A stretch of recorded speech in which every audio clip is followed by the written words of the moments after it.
Bravo, vous êtes sur Internet. Dans les années 90, l'Internet s'installe dans les foyers. Et très rapidement, la moitié de la planète est reliée à cet immense réseau. Ce déploiement va faire basculer l'Internet du début, qui était destiné à la connaissance et à la communication, vers un Internet commercial.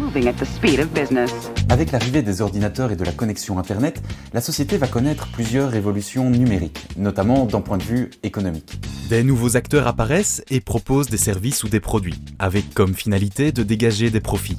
Et lorsqu'on vend des ordinateurs ou des logiciels, on perçoit directement de l'argent sur la vente de nos produits. Mais lorsqu'on propose un service gratuit pour l'utilisateur, comment dégager des profits ? Grâce à la publicité. Le modèle de la publicité n'est pas né avec Internet, mais ce qu'Internet va amener à la publicité va changer la donne. Les annonceurs vont pouvoir cibler de manière très précise des futurs clients. Ça ne sert à rien d'envoyer de la publicité pour du sable sur quelqu'un qui est déjà sur une plage. Tandis qu'envoyer de la publicité sur une île paradisiaque à quelqu'un qui habite dans un pays froid où il neige, ça peut avoir un impact. Et donc pour réussir à cibler ceci, il y a tout un écosystème d'acteurs qu'on appelle des trackers qui ont émergé sur ces 20 dernières années. D'un côté, les moteurs de recherche comme Google et les réseaux sociaux comme Facebook vont collecter et stocker des données. Notre adresse mail, notre âge, notre lieu de résidence. Mais ils vont aussi traquer nos comportements sur Internet, les sites qu'on visite, le temps passé sur ces sites et encore plein d'autres choses. Toutes ces informations servent à dresser un profil de notre identité numérique. Et si certaines informations ne sont pas spécialement sensibles, comme notre nom, d'autres touchent profondément à notre intimité, comme des conversations privées. De l'autre côté, les marques qui cherchent à toucher de futurs clients vont payer les plateformes pour placer leur publicité en face d'un certain type de profil. Pour augmenter la finesse du profil, les acteurs ont intérêt à partager entre eux les informations. Par exemple, Facebook a créé un tracker qui peut s'intégrer dans un site web. Imaginons que je vende des chaussures via une boutique en ligne. Lorsque vous venez sur mon site, le tracker va enregistrer tous vos mouvements. Quelle paire de chaussures vous regardez en particulier ? Est-ce que vous l'ajoutez dans un panier ? Et est-ce que vous achetez mes chaussures ? Toutes ces informations sont envoyées à Facebook qui replacera mon site internet dans une publicité. Et tout le monde est content. Enfin, pas vraiment tout le monde. Déjà, lorsque ça nous arrive, on a cette étrange sensation d'être espionné. Et puis, les politiques ont commencé à mieux encadrer certaines pratiques et à sanctionner ceux qui enfreignent les règles. Mais il y en a un qui n'est pas du tout content de ce système, c'est Apple. Apple considers this simple level of privacy and dignity a fundamental human right. They've had their differences for sure around the privacy stuff. And this could be the final nail in the coffin for Facebook. I had no idea it would have that much impact. Il faut que je vous raconte l'histoire de comment Apple est entré en guerre contre Facebook et veut mener une nouvelle révolution.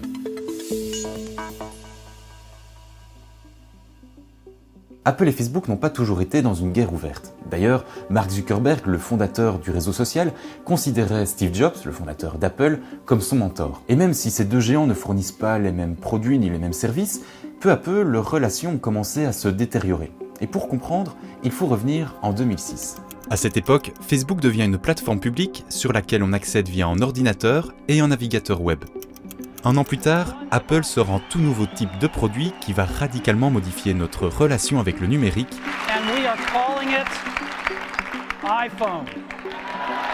Et déjà à ce moment-là, deux visions s'opposent. Apple, de son côté, préfère que les utilisateurs de l'iPhone passent par les applications plutôt que les navigateurs web. Car d'un côté, les applications sont optimisées pour l'iPhone et de l'autre, elles doivent répondre à des normes dictées par Apple. Facebook, de son côté, préfère que les utilisateurs passent par un navigateur web pour garder le contrôle sur la collecte des données. Facebook grandit, il rachète WhatsApp et Instagram au début des années 2010 et il continue de développer des outils permettant de récolter les données des utilisateurs pour les revendre à des annonceurs. Autant d'un point de vue marketing, des plateformes comme Facebook sont exceptionnellement géniales, autant d'un point de vue humain, c'est une crasse monumentale. Donc ça, il faut quand même bien s'en rendre compte derrière, parce que tout est traqué. Quand vous êtes sur votre smartphone, quand vous vous arrêtez sur un post, il est traqué, on sait ce que vous regardez, contenu, etc. dedans. Donc je peux comprendre que ça lasse. Apple, de son côté, va miser sur la sécurité de la vie privée comme argument marketing. At Apple, we believe privacy is a fundamental human right. Le fait que l'utilisateur a le sentiment d'être moins traqué sur une plateforme va devenir un argument d'achat. C'est une tendance globale, je dirais, d'un nouveau type de marketing qui est le marketing conscient, qui consiste à dire que les utilisateurs de technologie sont aussi conscients des risques inhérents à cette technologie, et donc si je veux avoir un argument de vente, il faut que je mette ça en avant. Nous sommes en avril de cette année et Apple va enfoncer le clou avec le déploiement d'un nouvel outil, l'ATT, pour l'App Tracking Transparency. L'ATT va tout simplement diminuer le partage des données entre les applications. Les iPhones possèdent un numéro d'identification pour la publicité. Toutes les navigations entre les différentes applications sont reliées à ce numéro, ce qui permet de recouper les activités et permettre un meilleur ciblage. Mais à présent, lorsqu'une application est lancée, un pop-up apparaît et demande si l'utilisateur accepte d'être traqué. Le fait que vous demandez implicitement un consentement clair avec une question claire qui n'est pas noyée dans une complexité de cases à cocher et autres, rend la chose facile à l'utilisateur de dire oui ou non. Et le résultat de ça, c'est qu'à la date d'aujourd'hui, 96% des personnes ont répondu par non. Privacy means people know what they're signing up for. Let them know precisely what you're going to do with their data. Facebook perd beaucoup dans ce nouveau système. D'ailleurs, Mark Zuckerberg dénonce une forme d'hypocrisie de la part d'Apple et pense qu'au final, les plus grands perdants dans cette histoire, ce sont les petites entreprises. Oui, car pour Facebook, grâce à ses outils de ciblage et à ses encarts publicitaires, les petites entreprises peuvent toucher de potentiels acheteurs sans devoir sortir trop d'argent. Là où payer une publicité dans un magazine ou à la télévision devient beaucoup moins accessible. Mais quelques semaines plus tard, le patron de Facebook change le ton. Et il se dit qu'à terme, la position d'Apple pourrait lui être favorable.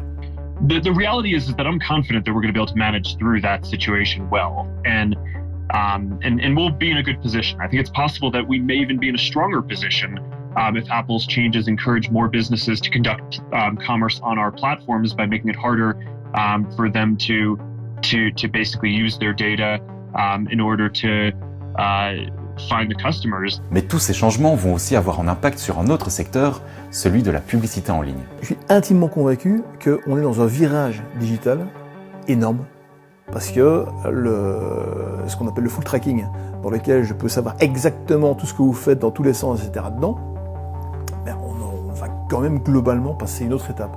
Je pense que le marketing, il n'a pas attendu les réseaux sociaux pour faire du marketing digital. Et je pense qu'il trouverait une autre entourloupe derrière pour avancer. Et voilà, il y aura plein de choses qui se passeront, et donc c'est pas la fin du monde.